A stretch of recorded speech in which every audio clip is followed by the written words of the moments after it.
All right, we're here at the Cashflow Cafe podcast with Mr. Chris Davis. Excited to have you on the show today. Chris, in 1 minute or less, tell us a little bit about yourself. All right, so first of all, Paul, thanks for having me on. 1 minute or less, here we go. Born and raised, great family, have a sister. My family was awesome. Had a chance to grow up in a small little coal mining town from 0 to 16. Did my senior year of high school in Hawaii.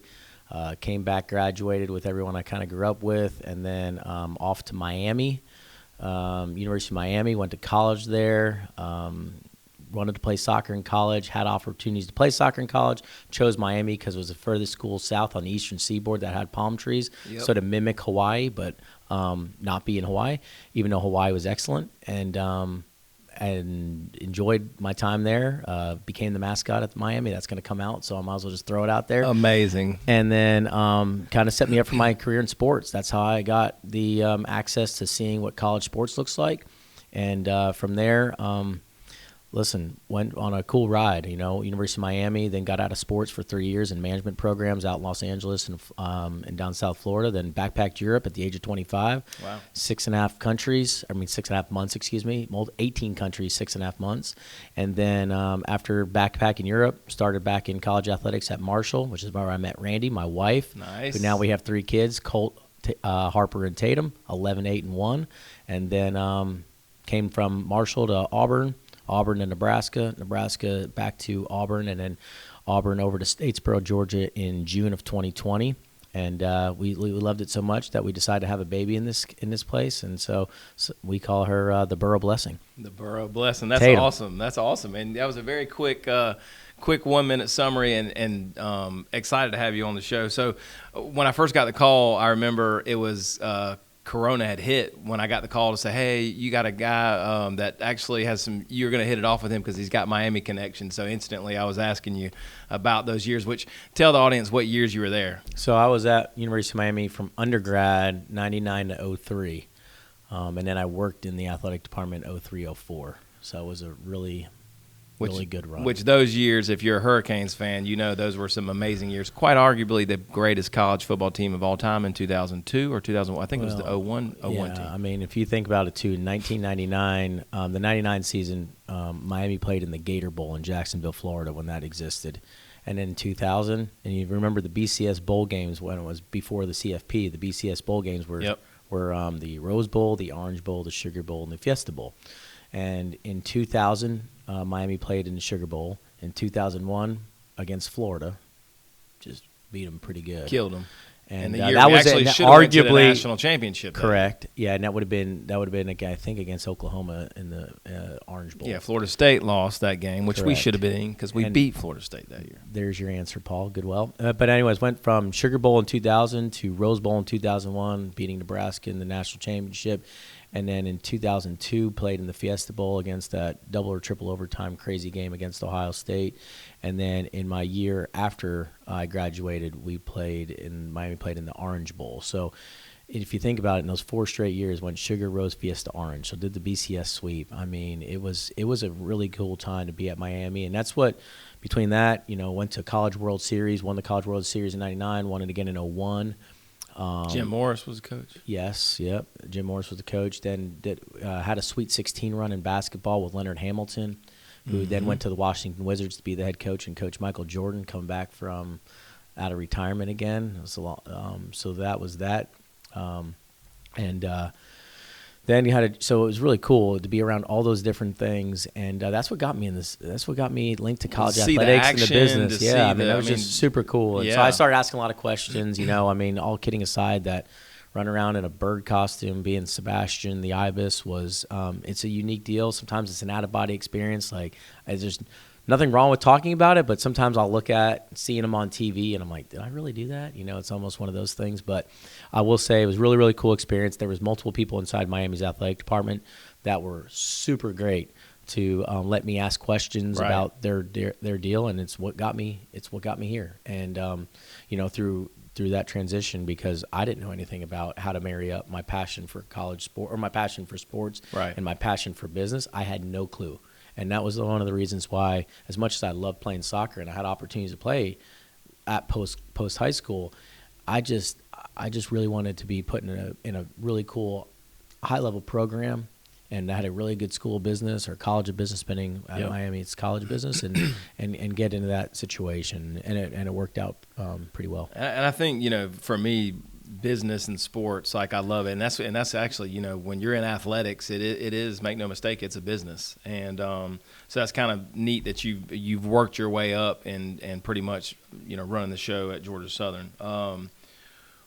So tell me about what you already said what brought you to Statesboro. You went over that, but tell me about some of the things that you love about Statesboro and Georgia Southern as a whole. No, listen, I mean, first of all, Jared, got the AD chair, and a lot of people think that Jared and I were best friends, and Sarah, his wife, and Randy were best friends, and our kids, because they were the same age. Now we've added one since, but our kids are the same age, and they've been best friends. And I mean, Randy and Sarah didn't meet until like we were at the finish line of me coming to Statesboro.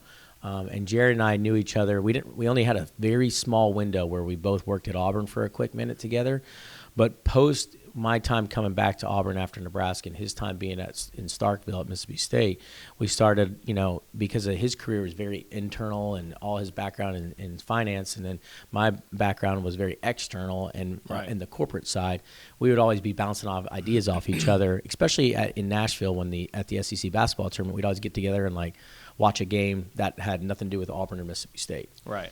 And but I was still surprised when he called, and I was blessed to have that opportunity when he called, and he said, we took a ride over to Statesboro, Randy and I did, and just put eyes on it, and I think it checks a lot of boxes right out of the gate. This is before we knew anything. Right. Great university, really pretty campus, cool college town. And a great place from a family's perspective. Our weekend start on Thursday. No question. That's what Irk said, and I still believe it. But I will tell you, to answer your question in further detail about what we like about Statesboro, we get a chance and the neat part about it is when we're, Jared, myself, whatever search we're in, whether it's a coach search or a staff search, we're always talking about, not that we need to sell Statesboro, but we want to tell people, what's it like? Hidden gem. No question. And so one thing that that Randy and I talk about, it does check all the boxes on the family side. I'll go professional side, but personal side matters so much to me, and I think, there's great people here. People make the place. People make the place. And the people here are phenomenal. They've wrapped their arms around us. And listen, when you move in, like you said, back in, the old COVID world, that was a weird deal because you didn't know how schools were going to be set up. Are you going to meet people? Wild time to move. Yeah, weird times. And it was awesome right out of the gate. And so that was really cool. And then so great people. I'll tell you also, just the fact that really being able to see where Statesboro, Georgia, not only just Statesboro, the entire Bullitt County, and this whole Southeast Georgia region, where it was in June of 2020 versus where we are today, and the economic growth that we've been able to have, and just to feel it's been really cool to be a part of that and see it. That was the one thing that Randy and I talk about is, our time in Auburn, what Auburn looked like in 2009 when we moved there versus in 2020 when we left Auburn, substantially different. Right. And you could feel that's what's happening here, and it's neat to be a part of. And then the other thing is that the school system's been really good. The sports for youth sports have been pretty neat. And then lastly, I think that, the geographic position of Statesboro, I believe, is undersold. And it's one of the things when people ask when we are doing those searches for positions, it's one of the things that I hit really hard on because I think it's super cool that where Statesboro's position is because you're 10 miles off an interstate. And from that interstate, you can go a lot of places. You can go west, and you're hitting I-75. And once you go west and you hit I-75, you can go north and south. You get Atlanta. You go wherever you need to go. You go east 30 minutes, and you're sitting there on 95 going north and south, which takes you a lot of cool places north and a lot of places south. Yep. Then you go a little bit further east, and you have a great city, Savannah. 100%. And then you also have all the beaches and the coast and just different things that you have on that deal. And then you draw, I call it the 5-hour circles, a 1 hour, 2 hour, all the way out to 5. And you can hit ocean, beach, mountains, lakes. Major sports towns. If you want to get up to Atlanta, see your sports, you can go to Jacksonville. And then you can still have everything that I think gives what Statesboro gives, which is a really cool environment to be a part of personally. And then, oh, by the way, we have this awesome institution here in town that does deliver Division I sports, that now you have this and that was one thing that when we drove over here, what do you see everywhere? You see Georgia Southern logos, you see blue and white everywhere.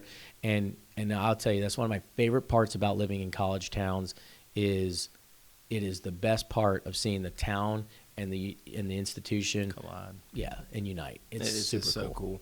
And I live so close to basketball, baseball, football, and for me, I can get there in 5 minutes and watch a major sporting event. In November, you're going to make a right out of your neighborhood.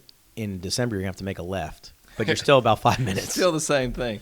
And so, it's just, how it is with kids and you just having a young one, like how hard it is to get out the door to do this, like to not have to drive 30 minutes, to not be stuck in traffic, those are the little small pieces. It's time, right? It's saving you quality of time with your family. Yeah, and Randy and I, we don't have family here, and so, like you said, we have an 11-year-old and 11 Colt and 8 Harper and then Tatum being 1. We need help, from a support standpoint. Yep. Plus, I have no problem saying this, but the schedule that we hold it's not it is what it is. It's an integration of our personal and professional lives together. Combined. If you try to separate it, it's really hard. And I think that's what makes people burn out in this space, because it can be a lot of fun. You just got to integrate it. Yeah, having your kids go to these events and go to the games. And Randy's the best at making sure that, she tries to come to events, and even if she can come just for the last 30 minutes because she knows I'm there, I get a chance to see the kids, and we spend some time together. But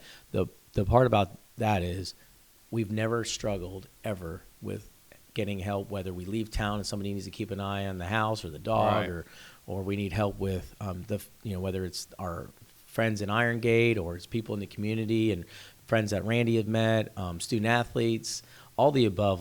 It's a small town. Yes, and so that is when you're loved on and cared for. Yeah, there's a lot to be said for that, and that's what Statesboro delivers. And so, honestly, it's a great place. And I think that's one of the things that have been to Randy and I, and to me personally and professionally, a really big reason that I cannot believe to say, but we're here year 5, and it's because we were loving it. We're loving it from a professional standpoint, working hard every day for Eagle Nation, and we're loving it on the personal side with things going on in here. Chris, one of the things that I've admired about you and Jared both is y'all's push and y'all's drive. You're motivated. I feed off people with passion and energy, and that's one thing I think that anybody that meets you and knows you will be like, man, Chris is like Energizer Bunny, and you're full of connections. But I'm just proud of the way that y'all have pushed this. You want to touch on a couple of the big projects that you're just excited about for Georgia Southern? Yeah, first of all, it takes a village. It takes a team. Jared's done a very good job setting vision, and we have the one thing that the buzzword, but it's a buzzword that I think is we're living, which is this whole alignment. It used to say everyone 5 years ago, people were like, oh, you got to have a great culture. You got to have a great culture. Right. A lot of people can't really define what makes a great culture. And then this word alignment is really, to me, if you actually do have alignment and communication and right, trust, it's actually, those are the words that really make up culture. And we have great communication, we got great trust, we got great people. And so all of a sudden you look up and you're like, okay, you got a great president in Dr. Murrow. You have great people. Dr. Murrow has a great cabinet around him. Right. And then you look at Jared and then the coaching staffs and because we're a coach-centric athletic department. You look at our executive team and then all the people throughout our athletic organization. Mm-hmm. And it's there's trust there. And so because we've had alignment, we can get a lot of cool things not only done, but then also we can present that to Eagle Nation, and through donors and through key relationships, that's the way it has to happen. And so because there's no issues on the alignment piece, then when we're out there communicating a message, whether you run into Jared or you run into Dr. Marrero or you run into myself or you run into Coach Helton or you run into Coach X or whatever the case is, typically you're getting the same thing being said, just in their own version, which because we're not robotic, it should be in their version. But it's the same message. And that's a big deal because donors feel good and fans feel good when it's like, okay, I'm not getting 5 different reasons why something's happening. I'm getting 5 different ways, but it's from the same type of people. And so the things that are going on right now, I mean, granted, naturally, we just did a couple really cool enhancements at Paulson Stadium. You know, the new video board, the new ribbon board, I'll tell you the fascia of the press box, and you know, giving a new fresh look to that with the stadium national looks champions. Really clean, and I know that's a big deal. It's been a big deal. It's a big deal to put that effort in and make it present a certain way. The tippins in the background is so cool. Like it adds a whole another, especially the drone aerials look really cool. No, we appreciate it, and our Gata Productions team does a really good job telling that story when we do the ESPN Plus broadcasts, and we got one coming up this Saturday. And that whole area, like if you think of, I kind of call it like that whole ring around Paulson, that whole area. Soccer track just had a huge improvement with their video board, with their fascia, with some paint, and just all the whole look of the soccer track looks great. Bo Pitts Field. And credit to Bo Pitts because that's the reason why we were able to make all those things happen. Then you look at the tip, and you look at all those people, from Anthony P. Tippins all the way to all those people and his family and all those people that impacted that project, and you look at how that looks. And then how it's utilized. And game day, non-game day. Love the game day tailgates. For me, awesome. Tailgating is everything. Like I love the networking. That's my jam. Love the games, but like just love tailgating, and the fact that it's shaded and the kids can play, like a total home run. Yeah, it's fantastic. And so that worked out really well. And then just Paulson, and you know, if you remember, even like as short as like 3 or 4 years ago, we had a chain link fence around Paulson, and now you have the iron, wrought iron fence. And so you just look at all those different enhancements.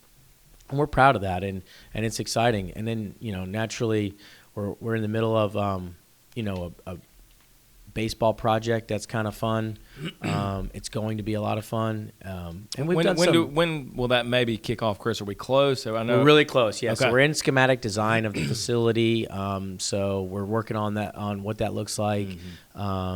If everything continues to go the way we feel, we're talking about. We're probably under construction most likely for this entire baseball season.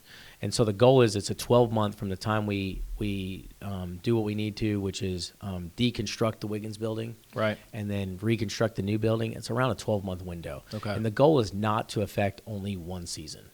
So if we can start this project by somewhere, meaning at least start to do all the demolition in that early December to middle of January, then we feel really good that we can stay on time, where then this entire season it's affected.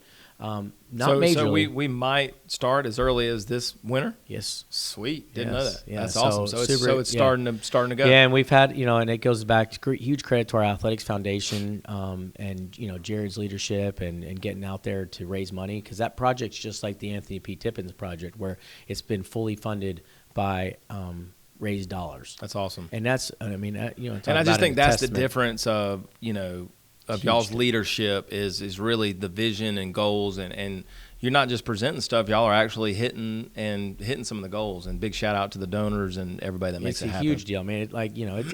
It's this whole college athletics landscape, and I'll narrow it down to Georgia Southern. It's people centric. Like if you really think about it, student athletes first.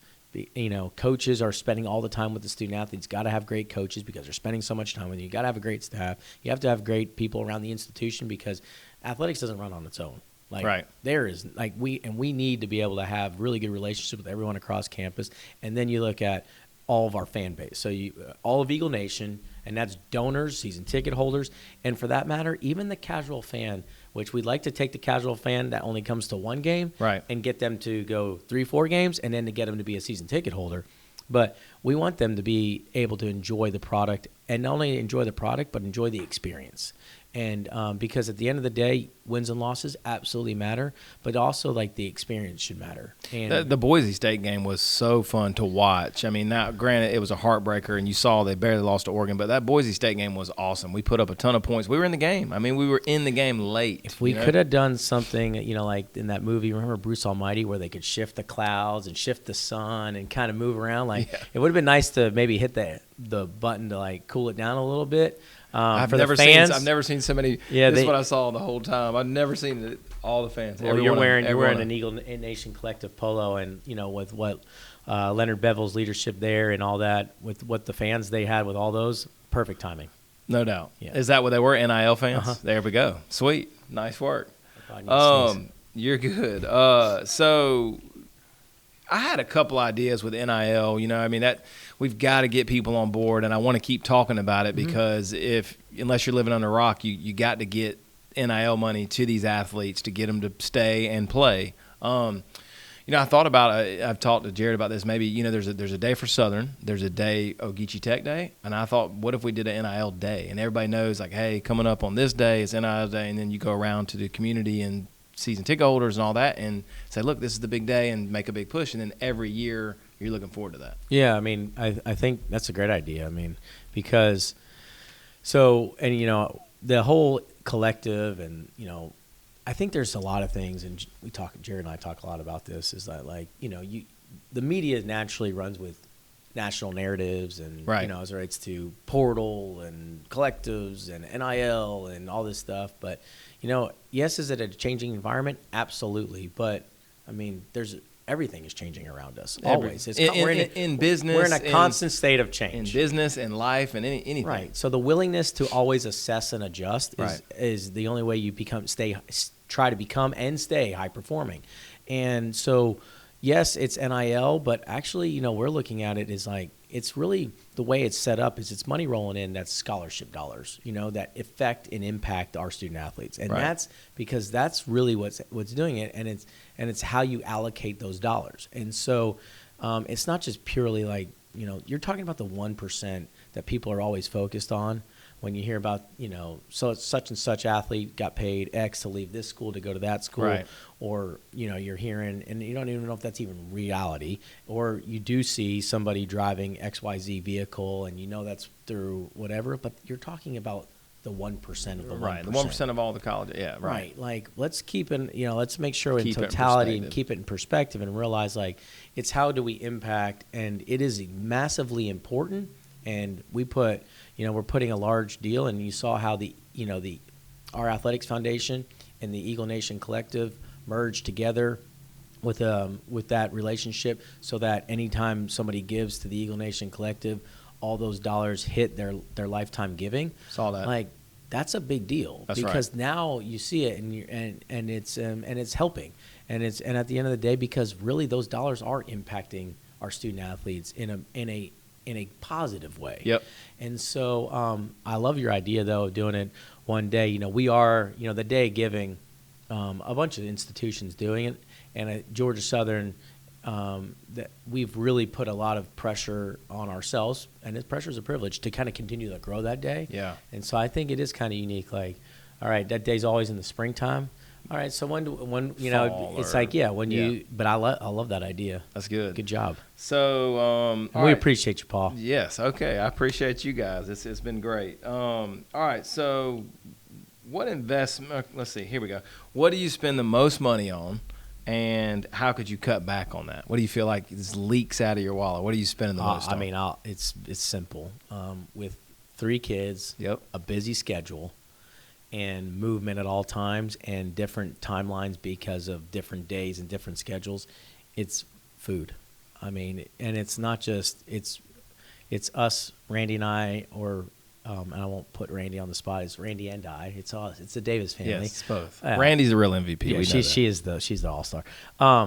But it's we use the restaurant establishments in this town, and that's good. It is. Restaurants are high, but that keeps their local economy going. When you look at it, that's where if I could tighten it up, and we, Randy and I talk about it. Yes, and we try to do some more meal preps and stuff like that. But you want, and this is where we just as parents, you only get one ride as a 10, 11-year-old, a 10-year-old, a 9-year-old, an 8-year-old, whatever age. And then just like us, like I'm 43. I'm only going to be 43 for 12 months. And then as God willing, I get a chance to turn 44. Yep. And when I get a chance to turn 44, I get a chance to celebrate whatever that comes on. And I think if you have that mentality, it's like you get one ride on the merry-go-round each year, and each day it's a blessing. And so, like, I'm real big on, hey, and this is probably because of my energy level, like we're maximizing from when the eyes open to the eyes close. Yes. And I try to instill that in our family and our kids, because this is life's a blessing, and people is what makes this place. So the more engagement you can have, the more growth I believe you can have. That's awesome. If you had one investment that you were successful on, I'm sure you've had a couple of successful investments. What would that be, and would you repeat those investments? I'll tell you this. I'm not saying it because you're in front of me at all. Like I look back, and there's probably one thing looking back is, and I tell all the college kids is like, I don't care. Like when you graduate college, even if you only have $25, $50, $100, whatever it is, and you think you need it, or you need that, oh man, I can't. That splurge. I need to keep that extra $1,000 that my, whatever, like I need to invest it. Do something with it. I didn't do a good job between 23 and 29, and I wish I could replay 23 to 29 because the one thing about money is time, and you can't make up time. And so compounding that is really important.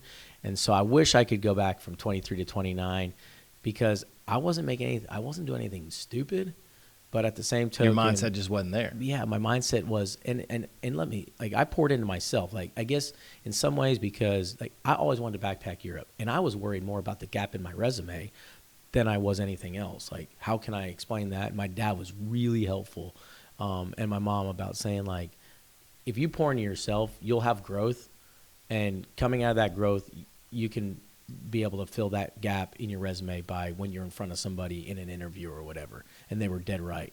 And I look back at that point, and even though I spent decent little money backpacking Europe for 6.5 months, it was a huge growth indicator for me as it relates to a person. And on top of that, it gives you a more well-rounded look at various life different as a whole. things. And travel and memories is, People's cultures. If you're going to spend money on X, travel and the memories, I will never apologize for that. I mean, we got one life. We're not promised tomorrow. Like, yes, I'm a big fan of saving and investing first, so then you can go travel and play the games. But you got to still live along the way and have fun. Right. So you just got to pick and choose, right? Right. Like, so I did that, backpacked Europe. It was awesome. But, so from an investment standpoint, I think from 29 to 43, I think I've done a lot of really smart things and tried to be conservative in a lot of areas in my own personal life to generate some financial opportunities to go and have some investments. Right.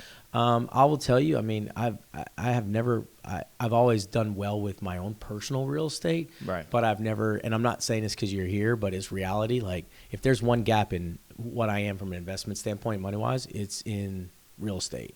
And I've had opportunities. Like, I looked at a place, I'll never forget, I looked at a townhome on Lake Martin in Alabama, and I had it done to the T, and I didn't move on it. And then 3 or 4 years later, analysis by paralysis. Right. And then 3 or 4 years later, I look at it and it's worth like 3-4 times the amount. And I'm like, damn it, why did I not pull the trigger? Yes. And then I'll be honest, even in Statesboro, since I've moved here in 2020, like there was a couple of things I was thinking about, didn't pull the trigger. Now you see, what are we doing right now? We're going boom. And so you're like, gosh, I could have got it at XYZ. And so that's probably my Achilles, in my personal opinion, my Achilles heel is that piece, which is frustrating to me. I'll be honest and tell you, but at the same token, I have a really good financial advisor that I've known since I'm 7 years old. Right.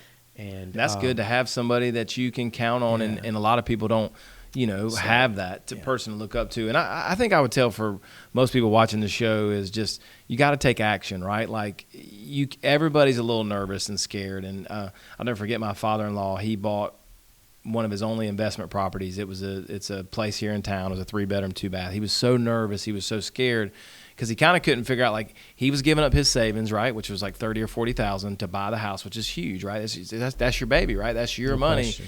And when you put that money on a house, your mind tells you, I don't have that money anymore, but that money is sitting in that house, right? So I don't think his brain couldn't comprehend, like, that money taken away from me, but it's just sitting there, right? So you're sitting there holding it. It's almost just like a bank that you can't touch. Now, when you go to sell it, and now he bought that property, 10 years ago, I think he paid $120. It's probably worth $230 right now, like over $230, $240. So in 10 years, he's made all that extra money and collected the rent. And guess what? The balance is down to where it's almost paid off. He's got about 5 more years, and it's done. So the real end of these investment stories is when you can put stuff on a 15-year, 20-year note, and that goes back to you being 23, 24, 25 years old. Right. You put something on a 15-year note, Chris Davis has something paid off. So no question. And then it becomes, because the thing about it is, to your point, liquidity is always great because cash is king, but at the same token, it's not making anything. And I think I got lucky because my brain was always like, what does my future look like? I always knew like my income would be decent with what I did. And I was like, I just want to think about my future. So I would fast forward, my brain is always like, what does that look like 20 years down the road? Right. So I guess I'm a little lucky to be a long-term thinker. Right. No, it's awesome. And so that's, to answer your question, that's where I'm at on both those deals. So what advice would you give your younger self?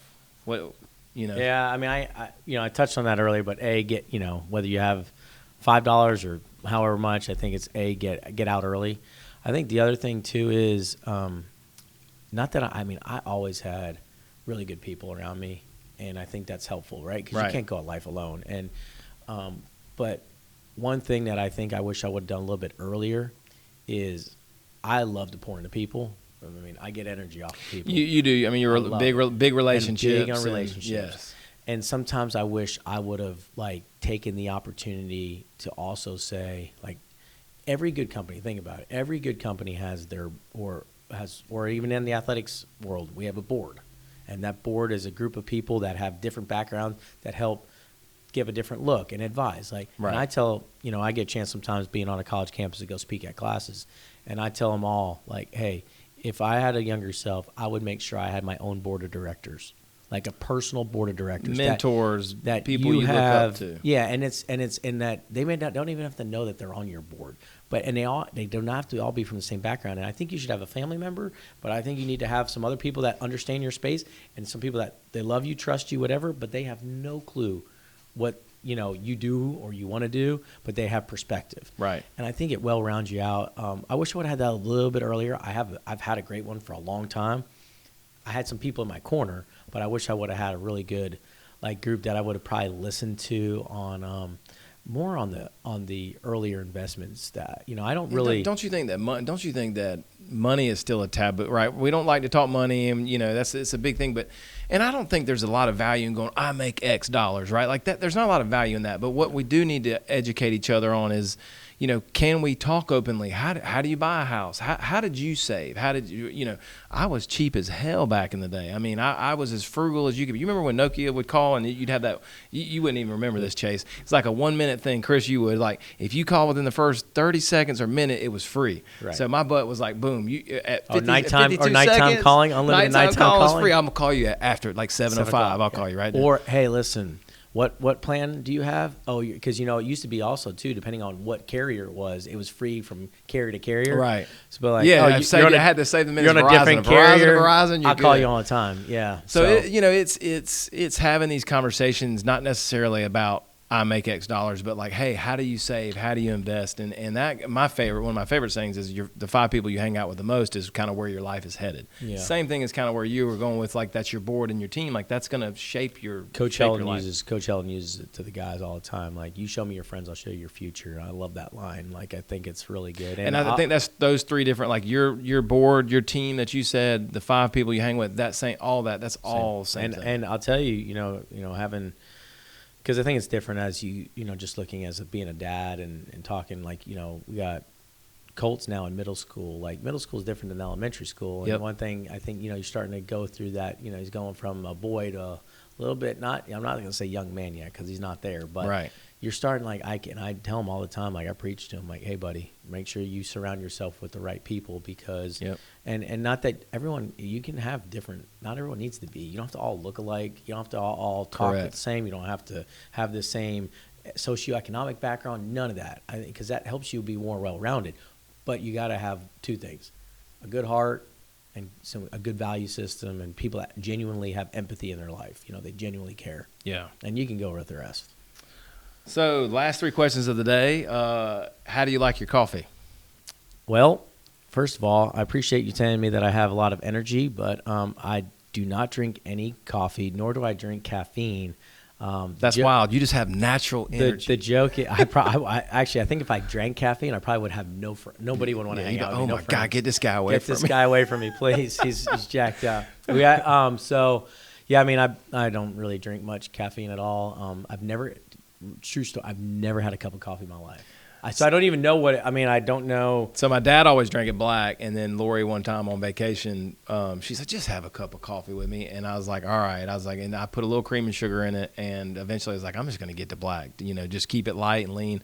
And that's my jam. I wake up, I'm looking forward to that cup of coffee, and I'm ready to get rolling. So yeah, I just haven't done it, and I don't have anything. Maybe you never know. Yeah, I was 37 when I picked it up, but I'm with you. I don't think you need it. My last time I was in Miami, I was with my parents and family, and my dad talked me into espresso or something, the little shooters. Cuban, the Cuban coffee. It's like literally like 3 or 4 ounces. Yes, man, I'll tell you what, it'll light you up.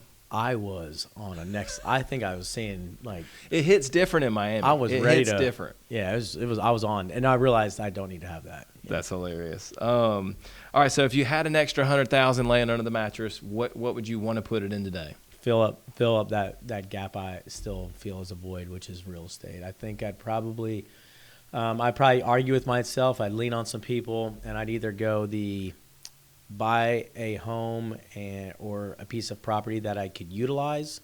Airbnb, VRBO. No, like utilize for me, myself, but also to do the same. Yeah, Airbnb, right. Something like that. Or straight up buy a place that is in a really good spot that you just purely just rent out and kind of play out what your father-in-law scenario is. That's probably the way I would do.